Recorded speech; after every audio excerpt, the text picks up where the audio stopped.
My name is Grace, and I still remember the way Tyler's face twisted when I said the words, "I already sold it." That $3.5 million penthouse he thought was his forever gift, paid for by me, was no longer his. He rattled the door, screaming, "What the hell?" in his designer tuxedo, while I stood in the shadow of the porch, holding the power he had always taken for granted. I looked at the red air light on the keypad and whispered, "You do not need to break the glass, Tyler. It is over. Welcome to When Karma Strikes." Sitting here in my garden, watching the fish, I'm reminded that a calm surface often hides sudden shifts. Where are you tuning in from today? Do you have a favorite peaceful spot or a garden of your own? I love reading about your world, but for Grace, the surface was about to break with a single, sharp ping. The betrayal did not come with a scream. It came with a ping. It was 11 o'clock on the night before the wedding, the kind of hour where the world is supposed to be quiet. I was sitting in my office in San Francisco, the city lights blurred by the fog outside my window, finishing a strategy report for a new artificial intelligence firm. My phone glowed on the desk, a single text message from my mother, Monica. I picked it up, expecting a last-minute detail about the rehearsal dinner or a request for a ride. Instead, the words on the screen were clinical, sharp, and meant to draw blood. It said, "Grace, we have all discussed it. Your presence at the ceremony tomorrow would ruin the aesthetic of Tyler's high society event. We told Jasmine's family we come from old money, and your self-made struggle reminds everyone of the truth we left behind. Please stay home." I did not cry. I did not call her to beg for an explanation. In my line of work, we do not react to bugs in the system, we patch them. I stared at the message until the blue light burned into my retinas, and I realized a truth I had been trying to outrun for 32 years. I was not a daughter or a sister to them. I was a silent investor in their version of a happy family, a subscription service they used whenever the bill was too high for them to pay. I reached for the leather-bound folder on the corner of my desk. Inside was the closing deed for a luxury penthouse overlooking the bay, the property I had spent $3.5 million on as a wedding gift for Tyler. It was supposed to be my final attempt to buy a seat at their table, a peace offering to parents who always saw me as less. I looked at the unsigned signature line at the bottom of the transfer document. Because of Tyler's characteristic laziness and his arrogance in assuming I would never withdraw my support, he had not bothered to sign the final paperwork I had sent weeks ago. Legally, the property was still mine. Every brick, every window, every inch of marble belonged to me. I rubbed my eyes, trying to summon a single ounce of regret, but there was only clarity. This was not a family crisis. It was a balance sheet, and they had just gone into a moral deficit they could never repay. My compassion had been a luxury. They had overdrafted for years. At 11:07 p.m., I dialed my real estate agent's personal number.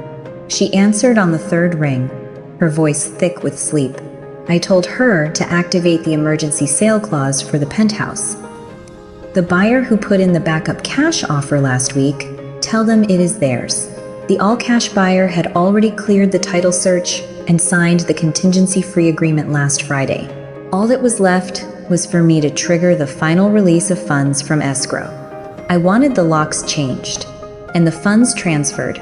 By tomorrow morning, I was closing the account.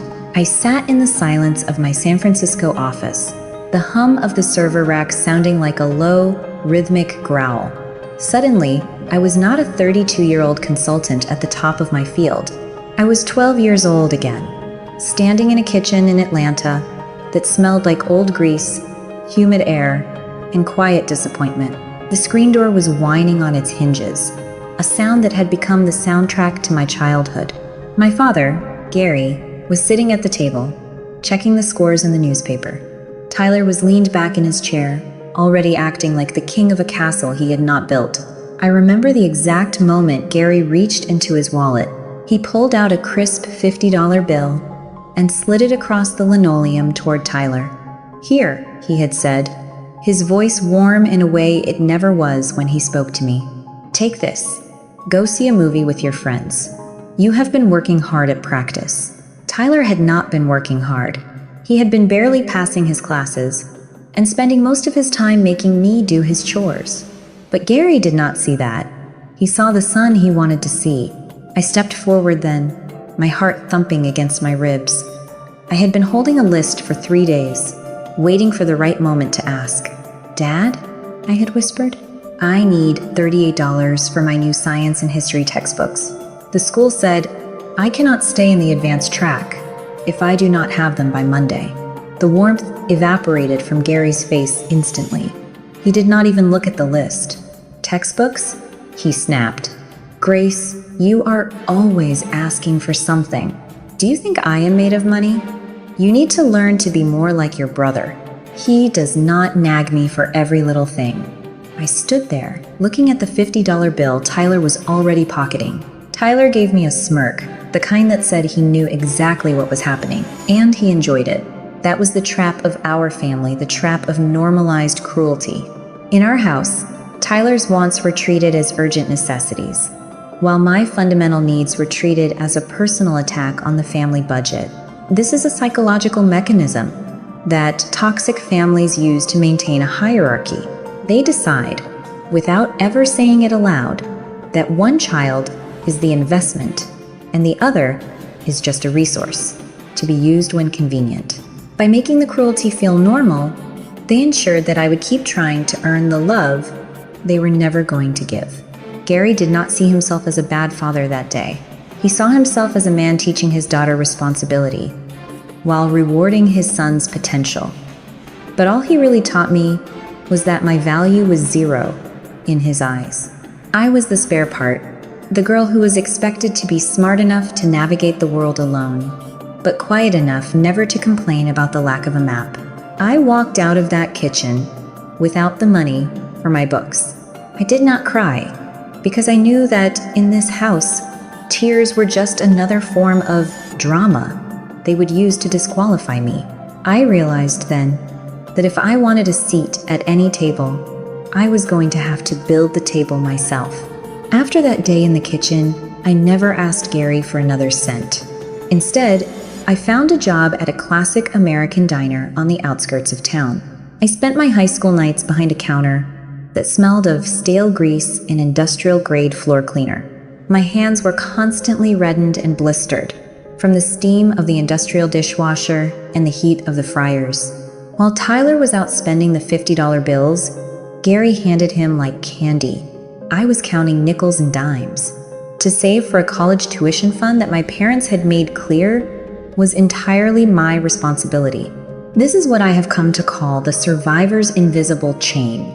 When you grow up as the spare part in a family, you develop a hyperfixation on self-sufficiency. You do not just work to live, you work to prove you have a right to take up space. People see my success now and call it ambition, but it was born from a much darker place. It was a prison without bars, a psychological state where I believed that if I could just build a high enough ladder, I could finally reach a place where I was visible to the people who were supposed to love me.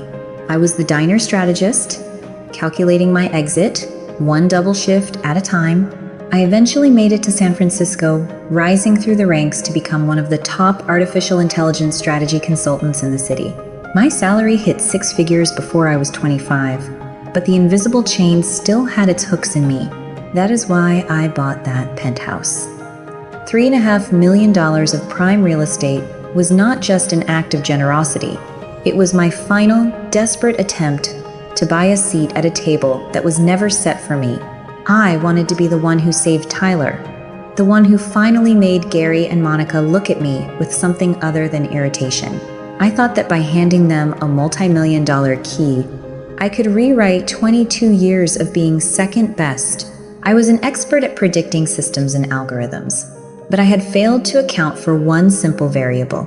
You cannot buy a soul that was never for sale.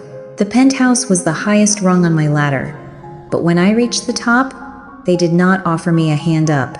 They just kicked the ladder away and told me to stay home from the wedding because my presence would ruin the aesthetic of their new high society life. That was the moment the chain finally snapped. I was not an investment to them. I was just a source of revenue that had outlived its usefulness. The day before the wedding, I did not spend my time checking the guest list or picking out jewelry for a ceremony I was banned from attending. I was monitoring the market. Specifically, I was monitoring Tyler's digital footprint. He had posted a carousel of photos on social media, the high-definition kind that professional stagers use to sell a dream. In the center was the $3.5 million view from the Penthouse terrace, with him and Jasmine clinking glasses of champagne. The caption was a masterpiece of narcissistic fiction, finally moving into our forever home. A self-made achievement. Hard work pays off. I looked at the screen and felt a cold, clinical amusement. It was like watching a simulation based on corrupted data. He had spent 3 decades letting me pay for his mistakes, yet here he was, branding my capital as his character. I sat in Julia's office 2 days after the midnight text, the scent of expensive toner and high-altitude silence pressing against my eardrums. Julia had been my friend since our freshman year, and now she was a family law attorney with a reputation for being clinical and lethal. She simply slid a thick, gray folder across her mahogany desk and said, "Grace, we were looking for leverage in case Tyler tried to contest the Penthouse sale, but I found the kill shot." I opened the folder, my fingers steady as I flipped through the pages of digital forensics and banking records. Julia pointed to a document from 3 years ago, a property deed for the 10-acre plot of land in Georgia that my grandmother had left specifically to me in her will. That land was the only part of my heritage I actually valued. It was a place with ancient oak trees and a small pond where I used to hide from Tyler's bullying and our parents' indifference. But as I stared at the deed, I realized the land was no longer mine. It had been sold 36 months ago to a residential developer for $180,000. I looked at the signature line at the bottom. The name Grace Henderson was written in a frantic, upward-sloping scrawl. It was a perfect imitation of my handwriting, but the pressure on the pen was all wrong. It was the penmanship of someone who had never learned to wait for what he wanted. Someone who felt entitled to whatever he could reach. "He forged your identity, Grace," Julia said. "He used a dormant bank account you had not checked in years to funnel the money out." The entire $180,000 was spent at a high-stakes casino in Las Vegas within 48 hours of the sale. I leaned back in the chair and felt a sudden, cold release. I did not feel a breakdown. I felt a binary clarity. This was the lethal discovery that removed every remaining thread of my obligation to the Henderson name. Tyler had not just been ungrateful, he was a predator in a designer suit. He had cashed in on my memories, while our parents, Gary and Monica, toasted his potential. I realized then that my parents likely knew. They had always covered for his mistakes, calling them growing pains, while calling my successes distractions. I told Julia to file the criminal complaint. I wanted the forgery evidence included in the final legal notice we were taking to the Penthouse tonight. I wanted the truth to be the only thing waiting for them when they arrived after the ceremony. Inside, I did not feel the need for an apology. An apology is a social construct, a police report is a fact. The sky was the color of old bruises, deep purple with streaks of fading gold, when I returned to the porch of the Penthouse. The building stood quiet, a hollowed-out monument to a dream that was never truly theirs. Tyler tried the code first, a sharp beep, then the flat, red error tone. He tried again, his movements becoming frantic. He jiggled the handle, then gave it a solid shoulder shove, as if force could fix a legal reality. That was when I stood up. Slowly, deliberately, my shoes made a soft thud against the wood as I stepped into the spill of the streetlights. Tyler's jaw slackened. "Grace? What the hell are you doing here? And why won't the door open?" I told him simply, "I already sold it." The escrow was finalized on Friday, and the wire transfer hit my account an hour ago. The new owners take possession on Monday. Tyler stared at me like I had spoken a dead language. Sold it? You can't sell our house. This is our wedding gift. Beside him, Jasmine looked between us, her brow furrowed in confusion. Tyler, you said she refused to come to the wedding because she was jealous. You said the deed was already in your name. I stayed silent, letting the tension fall into her lap. Tyler shifted, his face turning an ugly shade of red. He began to scream about loyalty and family, but as I watched him, I realized he was suffering from the illusion of power that comes from an empty wallet. Because Gary and Monica had treated my capital as his character for 30 years, he had built his entire identity on assets he never earned. He mistook my generosity for his authority. Now that I had pulled the plug, his high society status was evaporating. He was just a man in an expensive suit. He could not afford to dry clean. You want to talk about family, Tyler? I asked. Let's talk about the $180,000 you stole from me by forging my signature to sell our grandmother's land in Georgia. The silence that followed was lethal. Tyler looked at the envelope like it was a live grenade. Jasmine reached down and picked it up before he could. She scanned the digital forensics report, her eyes widening as she saw the bank records and the trace. She looked at the man she had just married and saw a stranger. You're a thief, she whispered, her voice cracking like glass under pressure. You told me your little sister was the drama, but you're the criminal. You built our life on a lie you stole from her. Tyler scoffed, trying one last desperate manipulation. Baby, I was protecting you. I was going to pay her back once the business took off. The business you have not worked at in 6 months? I added. Jasmine did not wait for another lie. She reached up, twisted the engagement ring off her finger, the one Tyler had likely bought with the money from my stolen land, and dropped it onto the porch floor. It made a small, metallic ping as it rolled toward my feet. She did not look at Tyler again. She just turned and walked toward the elevator, her white dress trailing through the dust of a home that was never hers. Tyler did not follow her. He sank onto the top step, his head in his hands, his carefully constructed world finally matching his bank account. 0. I stood over him, holding the power he had always taken for granted, and I did not feel a single flicker of pity. Goodbye, Tyler, I said, stepping past him toward my car. I hope the aesthetic was worth the cost. The $3.5 million arrived in my account on a Tuesday afternoon, a series of digits on a screen that represented the absolute end of my life as a Henderson asset. For 32 years, I had been the silent investor in my parents' and brother's vanity. But as I watched that balance update, I felt the final thread of the invisible chain snap for good. The fallout from the porch verdict was swift and clinical. Tyler was charged with felony identity theft and grand larceny. He did not have a multi-million-dollar penthouse to hide in anymore, and he certainly did not have Jasmine.